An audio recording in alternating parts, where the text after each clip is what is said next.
Magandang araw mga kaplantipsi. Pag-uusapan niya pala natin ang moringa o malunggay at ang epekto nito sa ating mga alagang manok.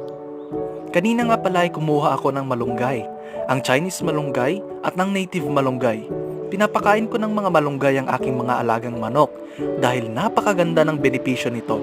Maaari kasing maging growth promoter, immune enhancer, antioxidant at mas mapapataas nito na magkaroon ng higher egg production ang manok at maging ang quality ng egg ng ating mga manok.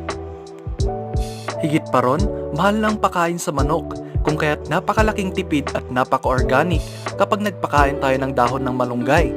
So ayun lang, maraming salamat mga kaplantipsi and subscribe for more!